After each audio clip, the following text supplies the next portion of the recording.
Is it fair to say after a defeat you can't wait for the next game, which is Huddersfield on Saturday? Yeah, most definitely. I think especially like we felt we shouldn't have lost the game, to be honest. I think first half and the game plan we had I think worked really well, especially in the first half. Second half maybe we didn't use it as much as we wanted to, but yeah, I think we in the change room thought we should have won that game, so it was a bit frustrating. So yeah, we're looking forward to obviously hopefully putting it right. Because there's nothing better than a last minute winner, but when you concede in the last minute, does it make the defeat even harder to stomach? Yeah, definitely. Obviously, you see everyone else celebrating. It's not nice. And then I think also how the 15, 20 minutes before the end went, I think we were just in their half really. We tried to score, and then it's kind of a sucker punch in the end where we conceded. Is as I said, very frustrating. City had chances to score. Is it encouraging that you're getting the chances as a team, or is the frustration that you're not scoring more goals at the moment as a team? A bit of both, probably. I think, you always say, obviously, if you want to get into those positions and get the chances, but then I think the manager talks a lot about being ruthless and being, like putting games to bed. And I think we probably had that chance again on Saturday when we went 1-0 up. We had a couple of chances to maybe go 2 or 3-0 up. And yeah, that's those, especially against Southampton. I think you see we had a few chances, and in those championship games they're very tight. If you go 2-0 up, you've obviously a bigger chance to win the game. But that's the little things that we need to improve on, and hopefully, like I said, put the games to bed. And Tommy set such high standards with his form since breaking into the team. Do you, as an experienced player, offer him advice when the goals aren't going in at the moment? I think the only thing you can say is just keep doing what you're doing, because like I said, as a striker the worst thing is when you're not getting the chances, and he's getting the chances, and he probably backs himself to take them as well, which we know he can, we all seen he can. Just keep going, and don't think about it. It's probably easier said than done, but just get the next chance in training, keep scoring every chance you get in training to kind of get that feeling and that rhythm, and I'm sure when he gets the next chance he'll take it. And I imagine you're desperate to get your first goal of the season as well. Yeah, definitely. I mean, I've not really had many chances, to be honest, in front of goal, which has obviously been a bit frustrating. But again, I think if I get a chance, I'm confident that I will score goals. But it's about getting in those positions and scoring goals, Yeah, on the promise we won't go over old ground, because I know your favourite position, but your main priority is to get into the team, isn't it? There's a lot of attacking players in the team, and your first job, like on Sunday, is to get into the starting 11. Yeah, definitely. I mean, that's what we want, isn't it? We want the competition because it drives everyone on, especially in training. Training's been really good. We got, the attacking areas seem to be everyone's fit at the minute, I think. So there's a lot of competition, and when you're in the team, you have to perform to stay in it, and if you're out of the team, you have to train well to get in it. And I think the manager, is really fair. Like if you perform, you play. If you don't, then someone else gets a chance. So for me, it's staying in the team. Yeah. And City fans have had a chance to see a Bristol City team with Liam Manning in charge on the pitch, but just generally training and things like that. How are things different now that Liam Manning's in charge? I think, as you've probably seen from the videos, he's probably more on field than the last manager was. It's just a different coaching style. You can't say which one's better or which one's worse. It's just different styles. He's been on the pitch more, trying to, obviously, like I said, we've only had now 3.5, 4 weeks maybe he's been in, and you think it's a long time, but if you just think before pre-season, you probably get about 6-7 weeks of training, so it's actually not that long, and then you obviously have to straight go into games as well. So we try and get as many things done as we can on the pitch, but there's a lot of meetings as well where he tries to show us how he wants to play, his ideas. As he said as well, it'll take time, but I definitely think you can see in the last 4 games we have changed and how we trying to play, and I think it's good, it suits us, I think, and hopefully we can keep improving and then in the end getting those results as well that we want. And from memory, whenever City go to Huddersfield, you're given a tough game, aren't you? And I imagine Saturday will be no different. Yeah, no, we had heard a little bit about them today, a little meeting and then out on the pitch, and it looks they make it really tough, kind of play like a deep block where it's hard to score against. So it'll be on us to take the game to them and try and create those chances to score. Like I say, it'll be tough because they're in the deep block, but then we had Gaffer gave us ideas today how to hopefully break that down, and hopefully it'll work on Saturday. Thank you. Without giving too much away then, what are the keys to breaking down a deep block? I think the most important thing, like without saying what we want to do, I think it's patience, probably. I think if someone sits deep, you can easily get frustrated and maybe play through the middle or just lamp it in the box or whatever. I think the most important thing is just be patient. Game's 90 minutes long, so you don't have to, like I said, score in the first minute. I think that's definitely, that'll be the most important thing, I think, be patient.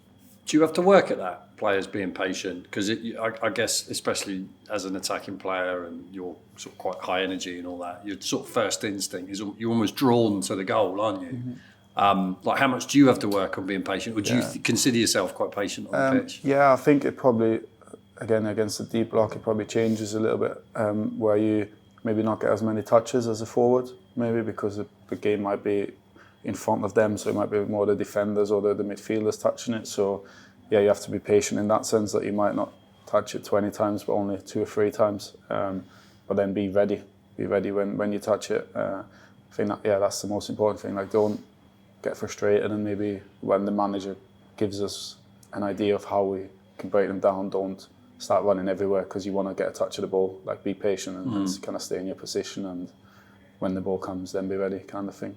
Because you mentioned there the positional thing, he's quite big on the positional thing in terms of players being disciplined and where they should be on the pitch. I just wondered from Sunday's game how you would have described your position, because it was sort of obvious but wasn't obvious, if you know what I mean. You were doing a few things. I just wondered if how you saw it. What did you think it was? Well, you were sort of like an inside right forward, and then you kind of moved, obviously you switch wings. Yeah. And then you were sort of allowing George to come, and then you would sort of drift out wide as well. Yeah, it's probably right. I mean, it was more like, I think we thought that they only have 2 central midfielders.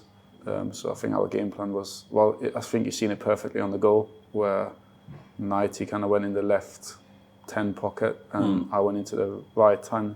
That was kind of the plan, that I think those spaces for me, if I come inside, and then we have either George or I think for the goal it was Sykes, wide right. That was the plan. So the manager, to be honest, to be fair to him, since he's been there, every game he's kind of tackled differently. He looks at how the opposition defend, and then he creates a game plan where he thinks we can hurt them with that.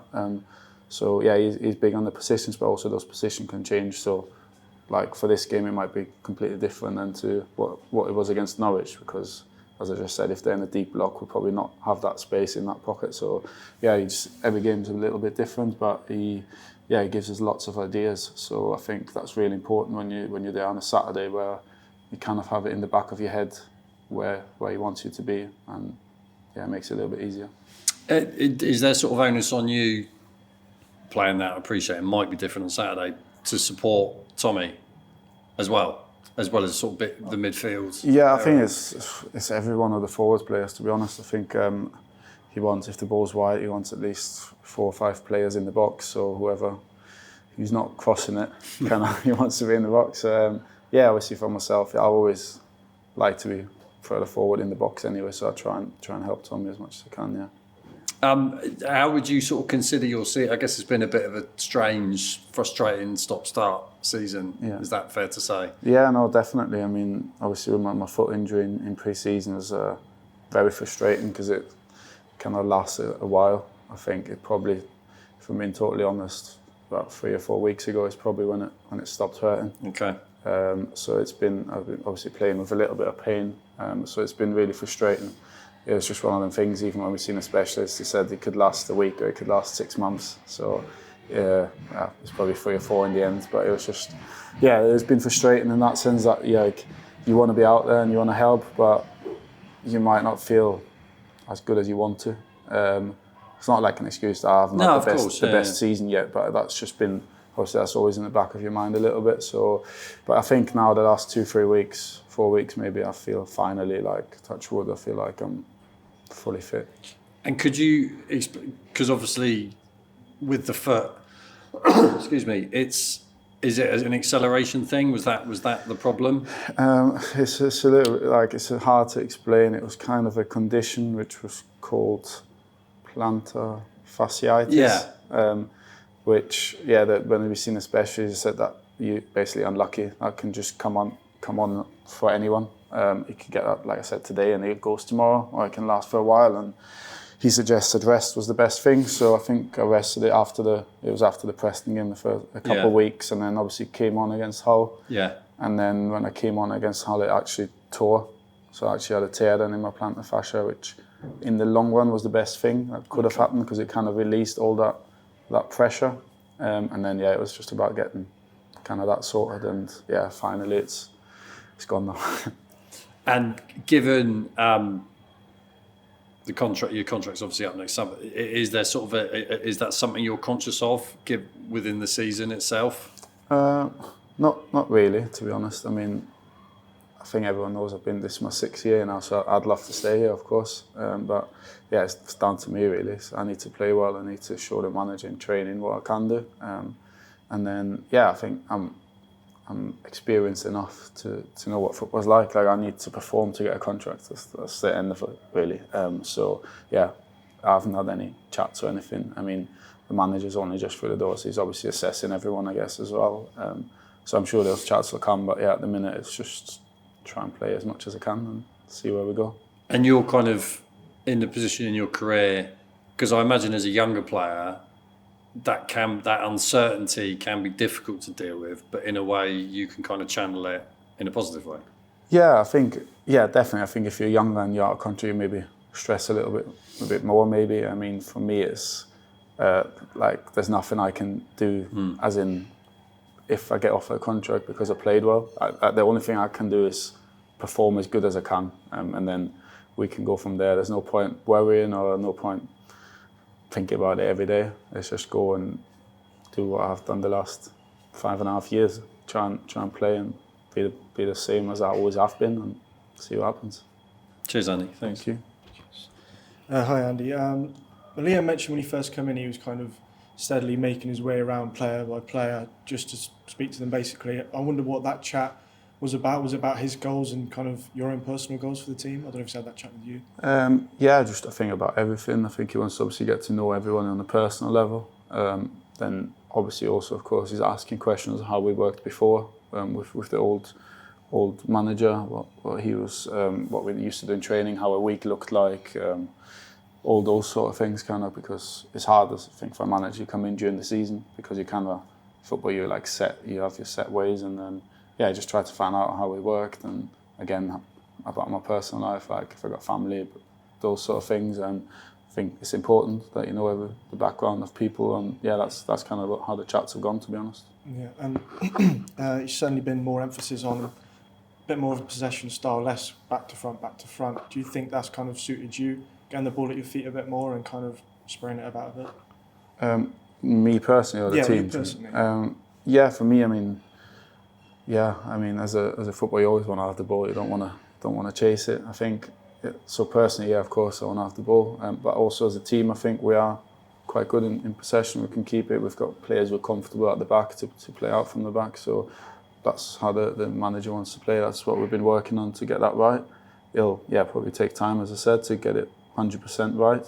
But as I say, it's just about being patient, I think, and just keep working at it, keep getting better. And I think the last 2 games, we should have got something out of the last 2 games, to be honest. So I think the results will come, but we just have to stick to it and believe to it. Yeah, obviously James mentioned the contract situation. We spoke to Matty James a few weeks ago. I think he's the same age as you, only a couple of weeks in it. Obviously his contract's also up in the summer, and he was speaking about maybe starting to think about plans for life after football. Not that that's necessarily going to happen soon. I just wondered, in your head, have you had any thoughts about that? Obviously Andy King and I think Naki have been doing some coaching badges. I just wondered if you had any thoughts about that. Matt is 2 weeks older than me, so he's really but no, I did I'm doing my B license with Naki right now. So me and Naki did it together last summer. And I think we've got 2 or 3 sessions to do to hopefully complete that. But that's that's obviously on the side for now. I think I still feel like I've got a good few years left in me playing wise, so that's what I'm focused at. So I probably could have finished the B license a few months ago, but it's kind of left to the side because obviously I'm concentrating on my playing side. Like I said, I haven't really thought about it too much because I want to concentrate on playing, and I still feel really fit. Really, I've got a lot to give. So that's on one side for now. Yeah, Matty said he felt like a young 32-year-old, I suppose, because of the big age difference between you two? You must feel like a really young 32-year-old. Yeah, no, I do. Like I said, obviously that foot injury at the start of the season was a bit annoying, but in pre-season, like the running tests and all the sorts of the tests we did, I still was like right at the front, so I still feel really fit. I still feel I've got a few years yet in me, hopefully.